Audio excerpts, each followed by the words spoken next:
성도 여러분, 한 주일 동안 평안하셨습니까? 몸된 교회에 참여하신 손님들과 성도님들께 하나님의 은혜가 함께 하시기를 간절히 바라겠습니다. 오늘은 힘써 여호와를 알자라는 제목으로 호세아 6장 3절부터 6절 말씀을 본문으로 은혜를 나누고자 합니다. 호세아 6장 3절부터 6절까지 말씀을 제가 봉독하겠습니다. 그러므로 우리가 여호와를 알자, 힘써 여호와를 알자. 그의 나타나심은 새벽빛같이 어김없나니 비와 같이 땅을 적시는 늦은 비와 같이 우리에게 임하시리라 하니라. 에브라임아, 내가 내게 어떻게 하랴? 유다야, 내가 내게 어떻게 하랴? 너희의 인애가 아침 구름이나 쉬 없어지는 이슬 같도다. 그러므로 내가 선지자들로 그들을 치고 내 입의 말로 그들을 죽였노니 내 심판은 비처럼 나오느니라. 나는 인애를 원하고 제사를 원하지 아니하며 번제보다 하나님을 아는 것을 원하노라. 3절에 시작하면서 우리가 여호와를 알자, 힘써 여호와를 알자. 그리고 6절 마지막 부분에 하나님을 아는 것을 원하노라. 온 세상이 헬레니즘 문화의 영향을 받은 그 역사가 지금까지 많은 사람들의 마음속에 환경과 문화와 역사 속에 자리 잡고 있습니다. 헬레니즘 문화는 헬라 사상인데, 히랍 사상인데, 그 사상과 헤브라이즘, 히브리 사상과는 어떤 차이가 있는지를 알아야 됩니다. 그리고 온 세상이 그 영향권에 있기 때문에 우리의 믿음의 주관과 관점을 바르게 하기를, 기독교 안에서조차 이 헬레니즘 문화가 자리를 잡고 있기 때문에 우리가 바른 신앙을 하기가 참 어렵습니다. 많은 교회 영혼에 관한 특별한 그 교리들이 헬레니즘 문화로 인해서 아직도 영혼에 대한 바른 신앙의 개념들을 갖지 못한 것들을 보게 됩니다. 이 헬라 사상은 이원론의 영향이 큽니다. 이원론은 육체는 부정한 것이고 몸과 영혼의 분리 개념이 헬라 사상의 주된 핵심인데, 우리 몸은 부정한 것이고 영혼은 아주 고귀한 것이다.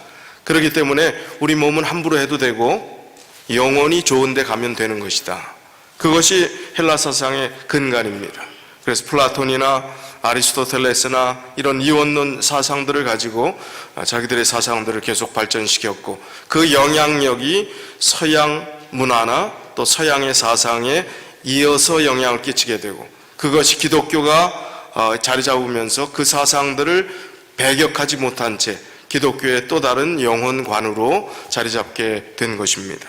그렇다면 아는 것과 행동하는 것이 서로 별개의 것이기 때문에 지식 따로, 감정 따로, 그래서 안다는 것, 결심하고 행동한다는 것이 그렇게 중요하지 않게 생각하는 것입니다. 결심하면 그대로 해야 되는데, 말씀이 그렇다면 그대로 순종해야 되는데 그렇지 않다는 것입니다. 행동, 우리 몸에 대한 것들을 중요하게 여기지 않기 때문에 말씀과 결단이 어떤 면에서는 따로 노는 경향들이 바로 이 헬레니즘 문화의 그런 영향력이라고 말씀드릴 수 있습니다. 그렇다면 헤브라이즘, 히브리 사상은, 성경에 나타난 히브리 사상은 무엇인가? 길게 설명할 것도 없습니다. 히브리 사상은 이론과 행동이 일치하는 것입니다. 아는 것과 행동하는 것을 하나로 보는 것입니다. 말씀이 이렇다면 이유가 없어요. 이 말씀대로 순종해야 하는 것입니다. 자, 그렇다면 오늘 제가 말씀드릴 내용들은 오늘날 개신교 기독교계에서 바르고 성서적인 신앙을 추구하는 사람들이 발행하는 잡지라든지 또 그런 견해들을 좀 많이 말씀을 드릴 겁니다. 그렇게 해서 우리의 신앙이 하나님을 정말 바로 알아야 되는데, 열심히 힘써 알아야 되는데, 하나님의 존재조차도 우리가 인식하는 면에서 의심하는 그 단계를 뛰어넘어서 하나님을 바로 알 때 하나님이 얼마나 살아계신 분이고 우리에게 끝까지 우리 인생을 책임져 주실 분이심을, 우리의 주인 되시는 분이시고 창조주이신 분이라는 사실까지 이해하게 될 수 있는 것인데, 하나님을 아는 것이 그리고 알려고 우리가 최선을 다할 때 하나님께서 주시는 은혜를 통해서 깨달을 때 우리의 신앙이 바른 기초 위에 놓여질 수 있다는 것입니다. 이 세상의 수많은 사물들을 통해서 천연계, 보통 대자연이라고 이야기를 하지요. 하나님께서 만드신 이 천연계의 놀라운 상황들을 바라보면 하나님에 대해서 부정할 수 없을 텐데라고 생각하는 사람들이 많고 그렇게 이야기하는 사람들이 많습니다. 경이로운 정말 이 대자연, 진화론 관점에서는 자연이라고 표현하지만 실제로 맞는 것은 천연계가 맞습니다. 그 천연계의 아름다움을 보면서 경탄하고 감탄할 때, 아름다운 그 장면들을 보았을 때, 또 이 생태계의 순환 과정, 또 여러 가지 생태계의 기기묘묘한 그 집단 생활을 하는 어떤 짐승이나 곤충의 그 여러 가지 구조들을 보면서 그 하나님에 대해서 우리가 찬양합니다. 그리고 그 하나님을 증거합니다. 그러나 많은 사람들이 그런 것을 보면서도 이제는 그런 부분을 하나님과 연관시키려고 하지 않는다는 것입니다. 실물교훈 17쪽 18쪽에 보면 천연계가 하나님을 증거하고 있음을 이렇게 설명하고 있습니다. 천연계의 사물들은 영적 사물을 설명하는 매개물이다. 천연계의 사물들과 그의 말을 듣고 있는 청중들의 생활 경험은 성경에 기록된 진리와 연결되어 있다. 그리스도의 비유는 사람을 하나님과 연합시키고 하늘과 땅을 연결시키는 진리의 사슬로서 사람들을 천연계로부터 영계로, 영의 세계로 인도한다. 그리스도께서 천연계의 사물을 신뢰로 들어 가르치실 때에 당신이 손수 만드시고 친히 특질과 능력을 부여해 주신 사물들에 대하여 말씀하셨다. 이 천연계의 모든 사물들을 통해서 하나님의 영적 진리를 소개하는 일들을 예수님께서 이 땅에 계실 때 하셨다는 것입니다.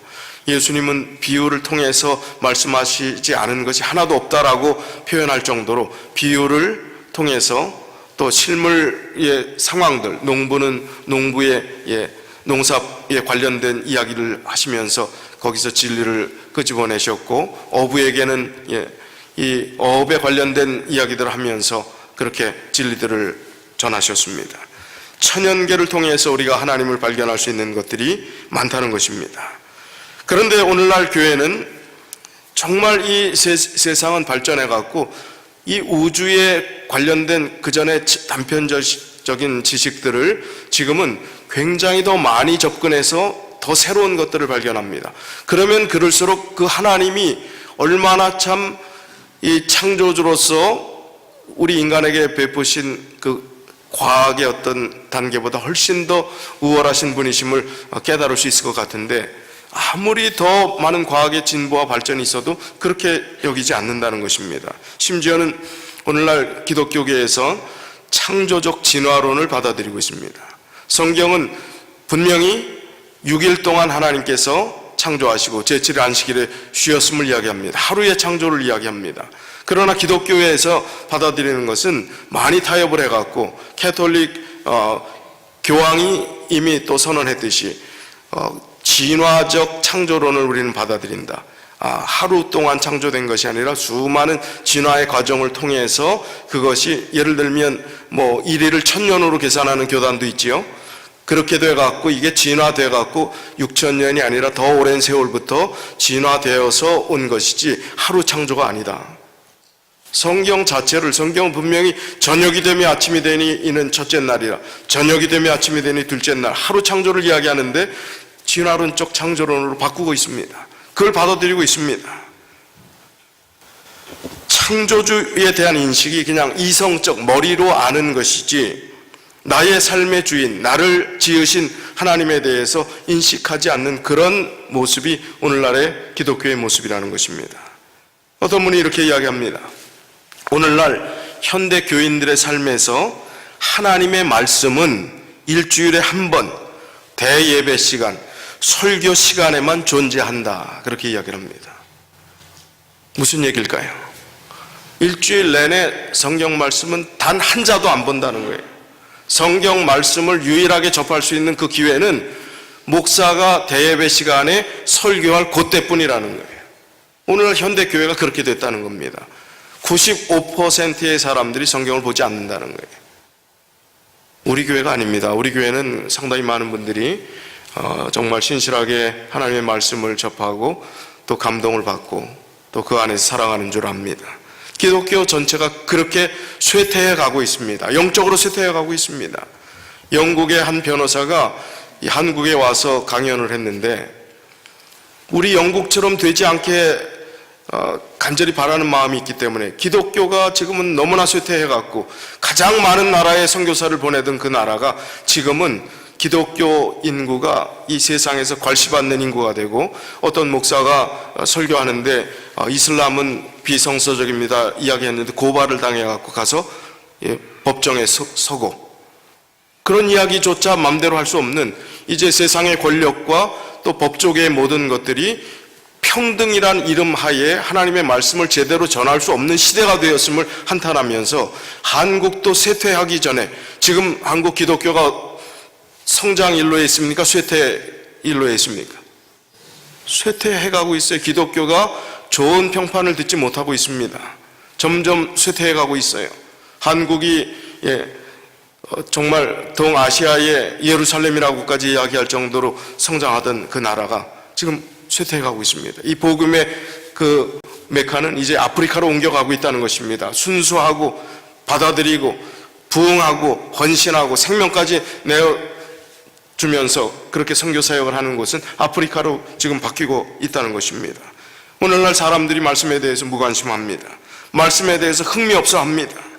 삶이 말씀과 무관합니다. 두 가지 이야기를 제가 들려드리겠습니다. 두 가지 이야기 중에 공통점을 한번 찾아보십시오. 필립 얀시는 기독교 작가로 아주 유명한 작가지요. 제가 가지고 있는 책을 제가 사진으로 찍었는데, 이 필립 얀시의 책 중에 꽤 알려진 몇 권의 책 중에 하나가 이 책의 내용인데, 뜻밖의 장소에서 만난 하나님이라는 책입니다. 이 책의 머릿말에 보면 한 이야기가 나옵니다. 그 이야기를 제가 그대로 읽어드리겠습니다. 존 S. 던은 험난한 항해 후에 남미 대륙에 도착했던 당시 스페인 선원들의 이야기를 들려준다. 그들의 돛단 배가 아마존강 상류에 도착했을 때에도 그곳의 강의 폭이 워낙 넓어서 선원들은 거기를 아직도 대서양이라고 믿고 있었다. 그들은 아직도 짠 바닷물 위에 떠 있다고 믿었기 때문에 그 물을 떠 마실 생각을 전혀 하지 못했고, 몇몇 선원들은 그만 갈증으로 죽고 말았다. 자기네 배가 세상에서 가장 풍부한 생수의 원천 그 한가운데에 둥둥 떠 있는데도 갈증으로 목말라 죽어가는 사람들의 모습이 내게는 마치 오늘 우리 시대에 대한 비유처럼 들린다. 어떤 이들은 주변에 온통 만나가 널려 있는데도 영적인 굶주림에 허덕인다.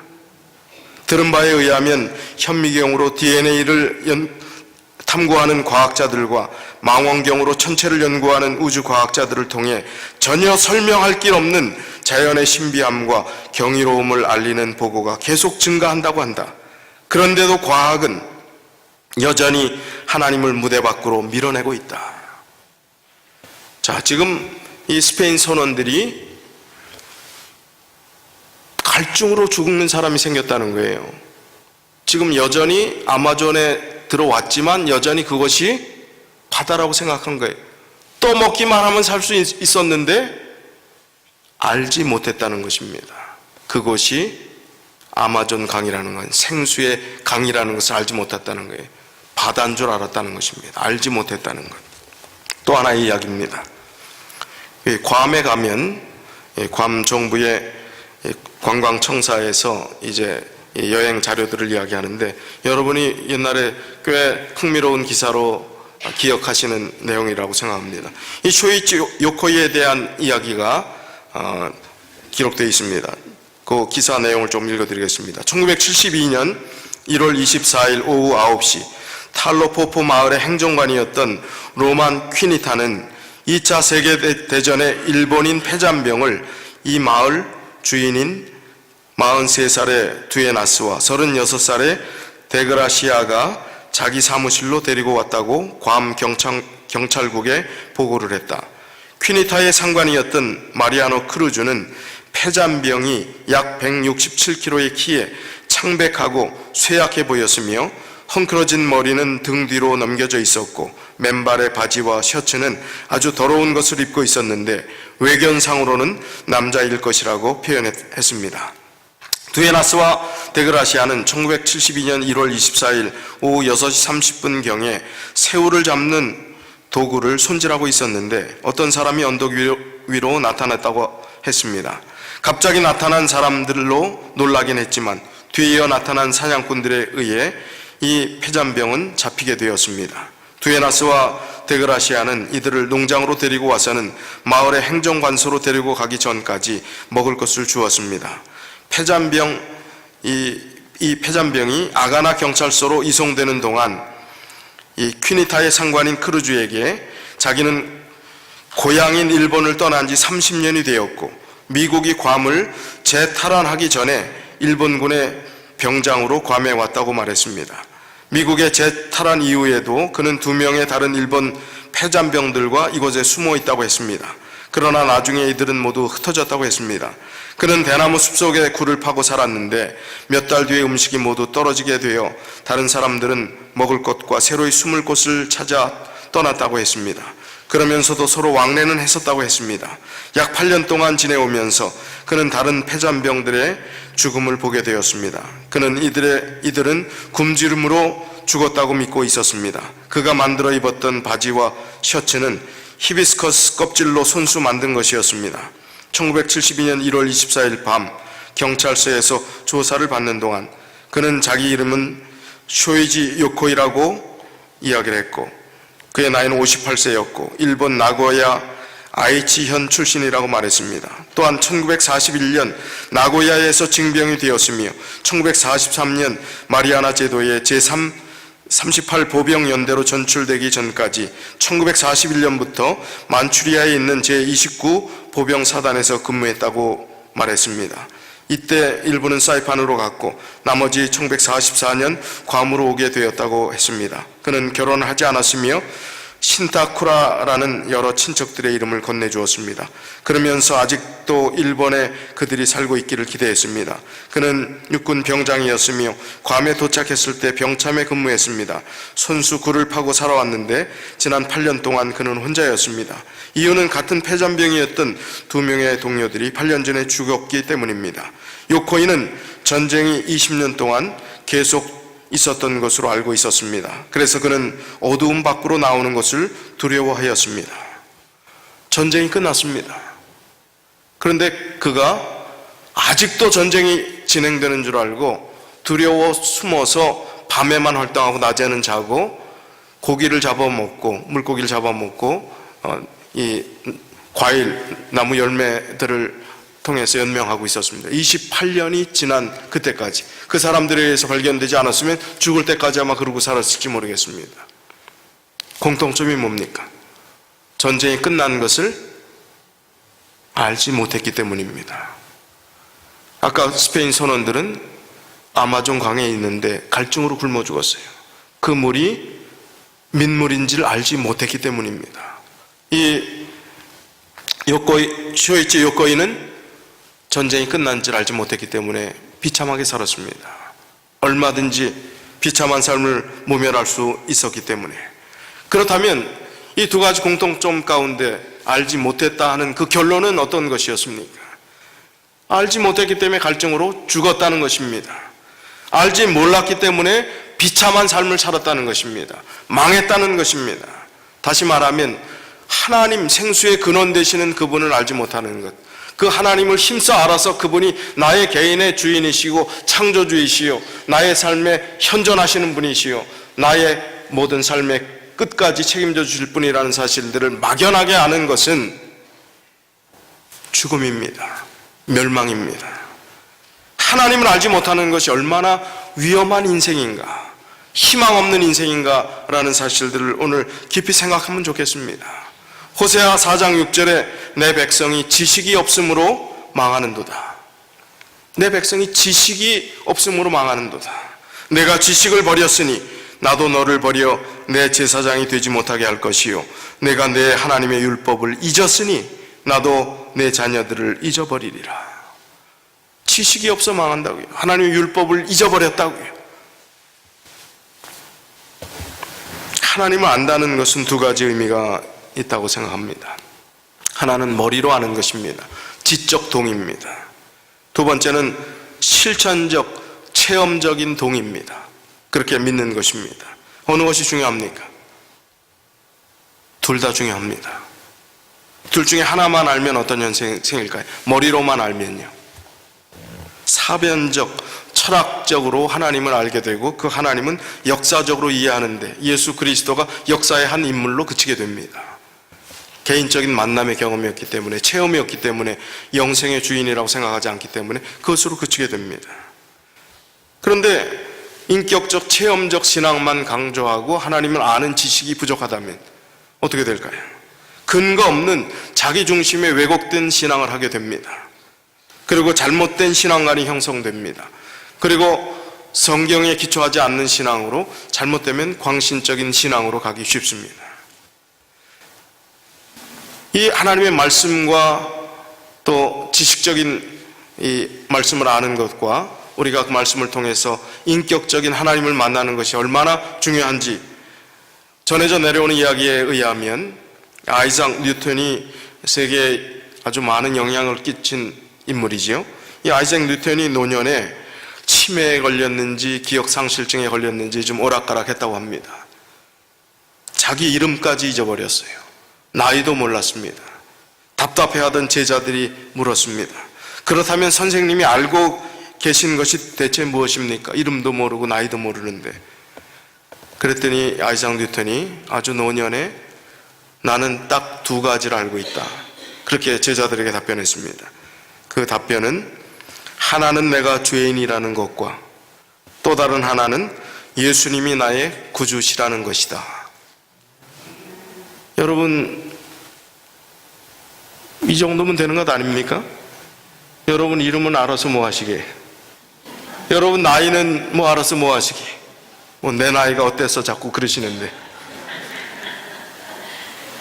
나는 죄인이라는 것과 나의 주인 예수 그리스도, 그분이 나를 구원할 주인이시라는 사실 알면 되는 것 아니겠습니까?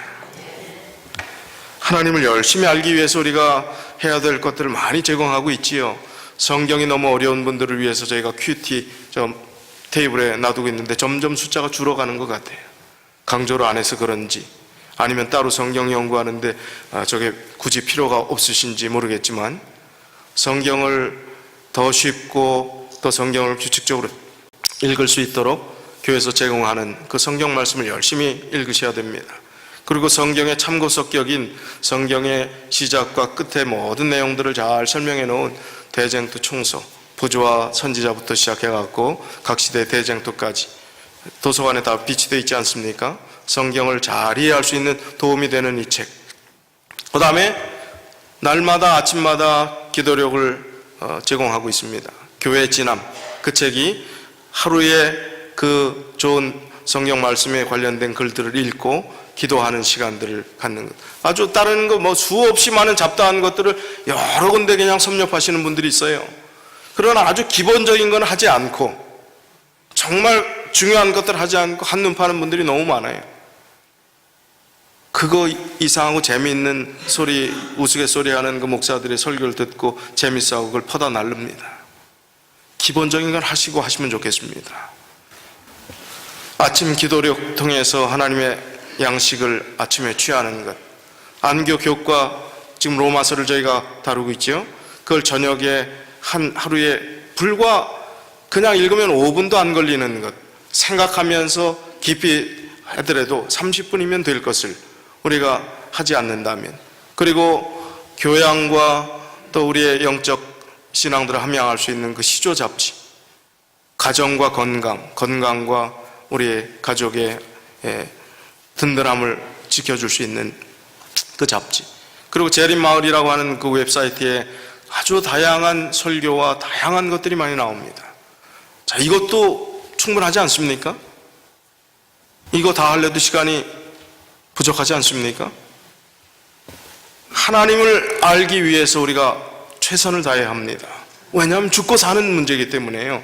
죽고 사는 문제가 아니라 지금 이 한 번 주어진 그 생명이 있고 없고 하는 문제가 아니라 영원히 사느냐 마느냐 하는 엄청난 문제에 달려있기 때문에 하나님을 힘써 열심히 아는 것, 어떠한 것보다 중요한 것입니다. 아무리 강조해도 지나치지 않습니다. 사느냐 죽느냐, 영원히 사느냐 죽느냐. 자, 이 말씀을 존중하는 것이, 우리 재림교회는 옛날에 하나님 말씀을 정말 척척 박사라고 그랬어요. 성경 박사라고 그랬습니다, 안식일 교인들은. 그런데 요즘도 그 얘기가 적용되는지 모르겠습니다. 평준화되는 것 같아요. 기독교의 다른 사람들이 말씀 따로 삶 따로 그냥 그 말씀이 뭔지도 모르고 성경 편명도 모르고 또 성경 말씀에 어디에 무슨 얘기가 나온지도 모르고 그저 신앙생활 한다고 교회 생활만 하는 그런 모습이 우리 교회 안에서도 그냥 희석되어 버리는 것 같아요. 큰 문제입니다. 말씀대로 살아야 되는데, 그 말씀의 가치를 붙잡고 살아야 되는데 그렇지 않은 모습들이 있다는 것은 큰 문제입니다. 자, 다른 교계의 소식들을 좀 살펴본다고 그랬습니다. 2014년 12월 뉴스코리아라는 곳에 이 황순기 목사라는 분이 신앙 칼럼을 썼는데 이렇게 쓴 내용을 일부 제가 발췌해서 읽어드립니다. 예수는 제사장을 포함한 모든 제사에 참석한 유대인들을 향해 강도라고 소리치며 성전이 강도의 구렬로 변했다고 했다. 이와 같이 별 잘못 없이 그냥 조용히 지내는 사람이든 나름대로 열심히 신앙생활을 한 사람이든 예수는 그들이 구원을 받지 못한 사람들임을 분명히 했다.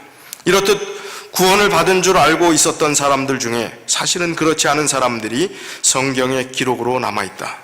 이런 기사를 성경의 기록으로 남겨두신 하나님의 목적은 당연하게 후세의 사람들이 구원에 대해 올바로 알기를 원하셔서이다. 따라서 신자들은 이 성경 기사들을 그냥 스쳐 지나가서는 안 될 것이다. 지금 무슨 얘기냐면 성경의 바리새인들, 종교 지도자, 하나님을 가까이 안다고 했던 이 사람들이 구원 못 받을 사람이라는 거예요. 왜? 하나님 예수 그리스도 구원의 길을 거절했기 때문에.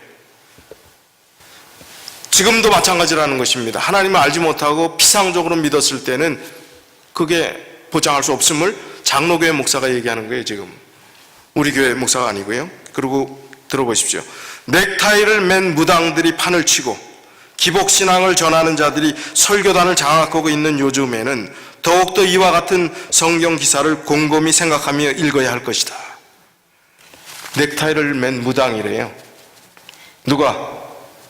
오늘날 개신교회 설교단을 지키는 사람들이 넥타이를 맨 무당일 뿐이라는 것입니다. 필자가 설교할 때 이런 말을 한 적이 있다.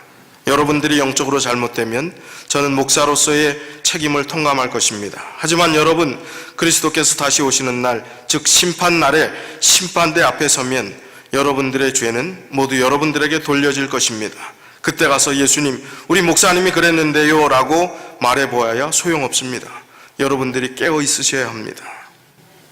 아마도 많은 교인들이 구원을 모르고 있을지 모른다. 열매를 보면 그래 보인다. 교인들이 추구하는 신자의 삶이라는 것을 보면 그렇다는 말이다. 수많은 교인들이 정신적, 물질적, 보다 나은 나를 추구한다. 그래서 도덕적 업그레이드를 성화라고 알고 있으며 자녀의 인류대학 입학을 은혜라고 알고 있는 것이다. 이런 것들은 모두 여타의 다른 종교에서 추구하는 것들과 동일한 것이다. 미신이라 이겁니다. 즉 구별됨의 의미인 거룩함이 없다. 한 가지 예를 더 들면 하나님은 제사보다 순종을 원하신다고 했는데 현대 교인들은 순종보다 적용을 한다. 그런데 하나님이 말씀하지도 않으신 이 적용이라는 신앙생활은 바르지 못한 신앙생활이다. 왜냐하면 적용이라는 단계를 거치면서 말씀은 개인의 삶에서 상황에 지배되기 때문이다. 하나님은 상황을 이기는 일체의 비결을 배워 신앙생활을 하라고 하셨지 상황에 따른 말씀의 변형을 말씀하지 않으셨다. 이와 같이 열매를 보면 현대 교인들이 구원을 모르고 있을지 모른다는 생각이 든다. 장로교 목사입니다. 우리 교회 목사들이 이 얘기 해야 되는 거 아닙니까? 호세아 6장 6절에 나는 인애를 원하고 제사를 원하지 아니하며 번제보다 하나님 아는 것을 원하노라. 한국 교회가 잘하는 게 하나 있습니다. 교단끼리 좀 시끄럽고 뭐 별로 바람직한 모습을 보이지 않는 것들이 많이 있지만 아주 잘하는 게 하나 있는데, 그것은 초교파적으로 각 교단의 서포트에서 운영되는 대한성소공회가 하는 일입니다. 이 대한성소공회가 1973년에 최고의 실적을 올렸다고 했는데, 그 이후로 최근에 아주 많은 실적을 올렸습니다. 지구촌 214개의 언어와 방언으로 545만 6천 부의 성경을 제작했습니다. 한국은 한글만 찍는 줄 아는데 그게 아니라 딴 나라 언어에 있는 것들을 다 가져와서 한국이 찍는 거예요. 전 세계 성경을 가장 많이 찍는 나라가 한국이에요. 대한민국입니다. 대한성소공회에서 그 일을 합니다. 그래서 이 126개국의 성경을 수출했습니다. 그런데 참 안타까운 것은 다른 나라에 그렇게 많은 성경을 수출하는데 내수 시장이라고 그러죠. 한국 국내에는 30%가 줄었다는 거예요. 74%가 아프리카 쪽에 수출되고 있다는 것입니다. 복음의 순수함이 아직 남아있는 그곳에. 여전히 베스트셀러는 성경입니다. 근데 아이러니하게 성경만큼 안 읽는 책이 없다는 거예요. 책은 왜 이렇게 많이 팔리는지 그냥 팔려서 가지고 다니는 용도로 쓰나 봐요. 기독교인들이 그냥 가지고 다니는 용도로 딱 해서 어떻게 이 심장에 대는 용도로 이렇게. 현대 기독교회가 하나님 말씀을 강조하지 않고 기복신앙만 강조하면서 하나님 말씀에 대한 그 가치를 계속해서 강조하는 교회들보다 그렇지 않은 교회들이, 타협한 교회들이 많아지기 시작했습니다. 현대 기독교회가 무책임하게 한 말들이 있어요. 무조건 믿기만 하면 된다는 것입니다. 처음에는 안 믿어지더라도 그냥 믿다 보면 때가 되면 믿어진다고 이야기를 해요. 실제로 어떤 부흥회나 그런 기도원 같은 데서 그런다고 합니다. 안 믿어진다고 하는 사람들, 자, 예수님이 아직 확신이 안 되는 사람들, 자, 손 드십시오. 부흥 강사가 쉰 목소리로 그런답니다. 믿습니다. 믿습니다가 또 제대로 발음이 나나요? 믿습니다. 100번 재창하라고 그러는데 100번. 그럼 믿어진답니다. 안 믿어지는 분 한번 해보시겠어요? 이게 기독교니, 수준이 이게 기독교니, 개독교 소리 들어야 마땅하고 당연한 거죠. 사기치는 겁니다. 믿음은 무엇보다 하나님을 아는 데 근거해야 되는 것입니다. 하나님을 알려면 하나님 말씀에 근거해야 하는 것입니다. 다른 길이 없어요. 로마서 10장 13절에 있는 말씀이 오해돼서 믿기만 하면 된다라고 했던 것 같아요. 로마서 10장 13절, 누구든지 주의 이름을 부르는 자는 구원을 받으리라. 뭐만 하면 되는 것 같아요? 주의 이름을 부르기만 하면 구원을 받는 것 같아요. 성경을 제발 좀 한 절만 가지고 판단하지 않으면 좋겠어요. 기복신앙과 그야말로 짬뽕이 된 한국의 기독교가 앞뒤 성경절 다 빼먹고 누구든지 주의 이름을 부르는 자는 구원을 받는다고 이런 헛소리를 하는 것입니다. 자, 앞절 보겠어요. 로마서 10장 지금 9절에 있는 이 말씀이, 13절에 있는 이 말씀이 앞절부터 어떤 말씀이 있는지 보세요. 로마서 10장 8절부터 보십시오. 그러면 무엇을 말하느냐? 말씀이 내게 가까워 내 입에 있으며 내 마음에 있다 하였으니 곧 우리가 전파하는 믿음의 말씀이라. 말씀이 몇 번 강조되어 있어요? 믿기만 하면요, 주의 이름을 부르기만 하면요, 말씀이 9절에 내가 만일 내 입으로 예수를 주로 시인하며 또 하나님께서 그를 죽은 자 가운데서 살리신 것을 내 마음에 믿으면 구원을 받으리라. 사람이 마음으로 믿어 의에 이르고 입으로 시인하여 구원에 이르느니라. 균형진 말씀을 하고 있습니다.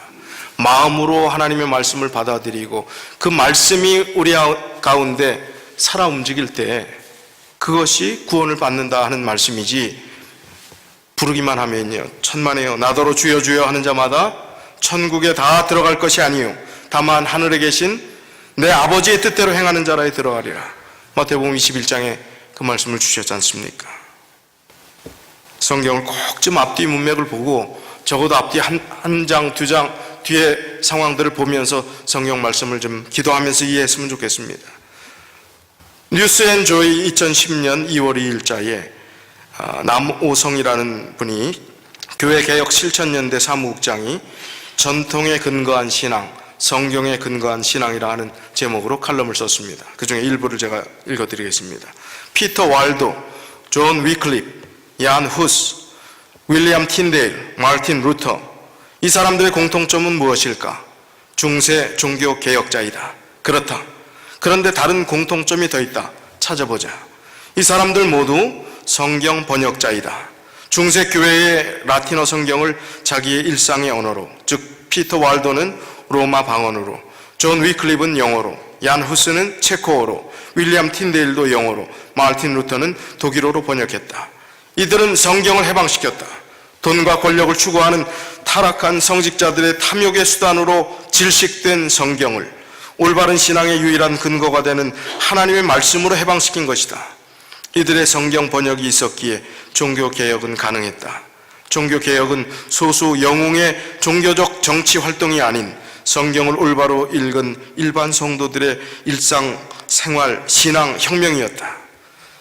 지금 한국교회의 상황은 중세교회의 타락상과 유사하다.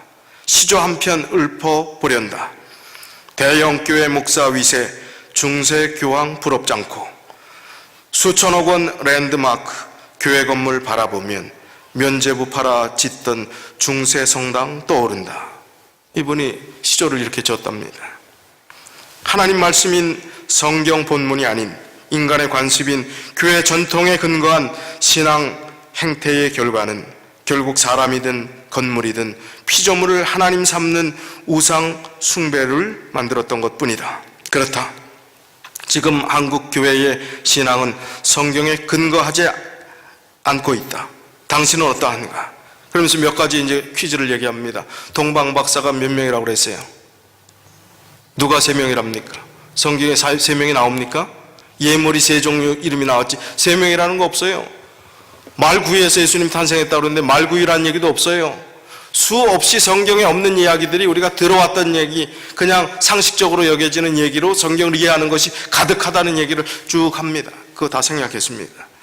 우리 신앙의 기본 자료, 즉 하나님에 관한 기본 정보들 중에는 성경을 읽어 직접 얻은 것보다 누군가를 통해 간접적으로 주어진 것이 많다는 사실을 말하고 싶다. 우리 신앙은 전통적인 종교 권위, 그러니까 목사, 교사, 설교자, 저자, 출판사, 심지어는 영화 감독 등을 통해 전래된 성경에 대한 이야기에 의해 세워지기 시작했다. 그리고 정작 성경은 잘 읽지 않는다. 그래야 1차 자료, 즉 성경 본문보다는 2차 자료, 즉 교회 전통에 근거한 신앙 개념을 갖게 된 것이다. 교회의 전통과 그 권위는 반드시 하나님 말씀에 근거해야 한다. 기독교 전통은 변화하는 인간 문화의 일부이므로 변치 않는 하나님의 말씀을 온전히 담고 있는 것인지 계속 점검되어야 한다. 개혁된 교회는 항상 개혁 중인 교회여야 한다. 개혁된 교회로 끝나는 것이 아니라 개혁 중인 교회. 제7회 안식 예수재림 교회는 하나님의 말씀의 빛이 계속해서 주어지는 것을 믿고 있습니다. 그래서 그 말씀의 빛이 새롭게 우리에게 비춰질 때, 하나님의 말씀에서 아직 개혁하지 못한 빛이 있을 때 우리는 그 길을 따라가는 무리들입니다. 개혁 중인 교회입니다. 성경의 정신과 무관하게 전승되어 온 교회 관습에 근거한 신앙은 중세교회의 타락상이자 지금 한국교회가 겪고 있는 신앙의 현실이다. 종교개혁자들은 이러한 가톨릭의 신앙 행태를 거부했다. 우리도 타락한 한국교회의 흐름을 반드시 거부해야 한다. 교회 개혁 어떻게 해야 되겠습니까? 한국교회의 개혁 어떻게 시작할까? 급선무는 성경 읽기이다. 예수 그리스도의 말과 삶을 가감없이 그대로 읽어야 한다. 정치, 종교 권력자들에게는 분노를, 가난한 자들에게는 소망을 가져다 준 그 복음 그대로 읽어야 한다. 그러면 자연히 차이를 인식하게 된다. 바리새인처럼 어리석은 제자처럼 스스로 높아지려는 버둥대며 살아온 자기 자신, 자기 자녀, 우리 교회, 우리 사회의 모습이 스스로 낮추신 예수님과 서로 얼마나 다른가를 절감하게 될 것이다. 그리고는 갈등해야 한다. 예수님을 따라 가난, 고난, 비난의 십자가의 길로, 영생의 길로 갈 것인가? 돈과 힘을 쫓아 풍요와 번영과 권력의 길로, 멸망의 길로 갈 것인가? 결국에는 결단한 시간이 온다. 그동안의 헛된 신앙을, 고통을 감수하더라도 허물고 다시 세우려는 목숨을 건 결단, 핏줄과도 같은 교회를 아프지만 바로 세우는 결코 쉽지 않은 결단을 내려야 한다. 마지막은 실천이다. 자기를 포기하여 하나님과 이웃을 사랑하는 미랄의 신앙으로 하나님의 교회를 바로 세우고 하나님의 나라를 이루어가자. 이제 목사님의 글이 아닌 장로님의 글도 한번 소개를 하는 게 좋겠죠. 이분도 장로교회 교인이십니다. 기독일보 2017년 9월 25일 최근 글입니다.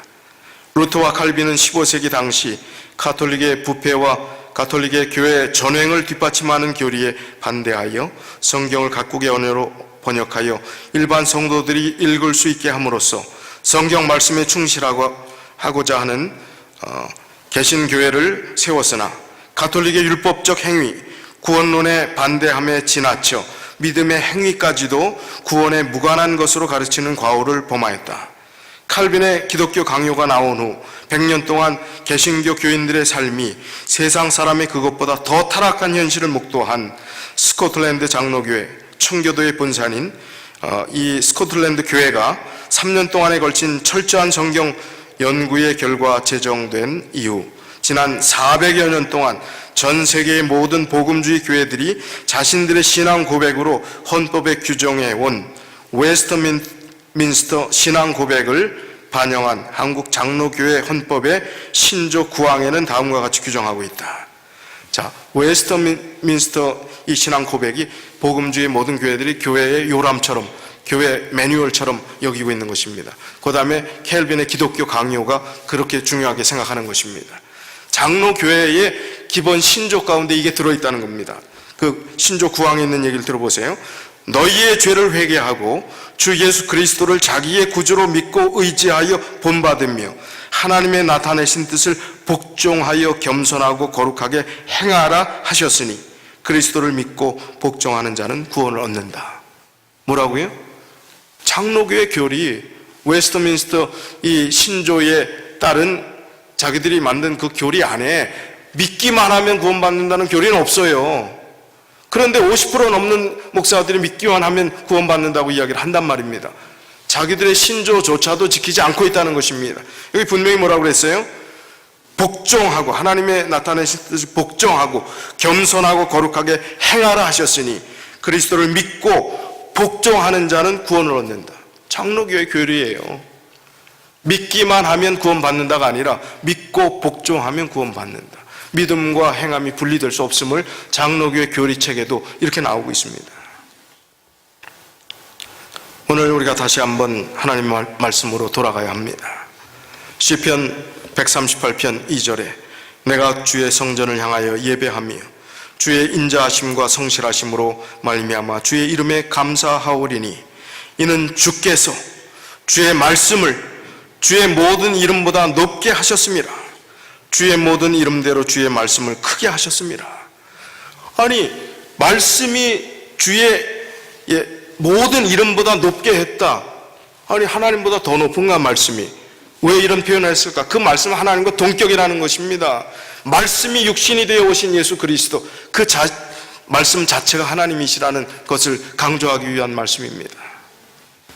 베드로전서 1장 23절로 25절 너희가 거듭난 것은 썩어질 씨로 된 것이 아니요 썩지 아니할 씨로 된 것이니 살아있고 항상 있는 하나님의 말씀으로 되었느니라.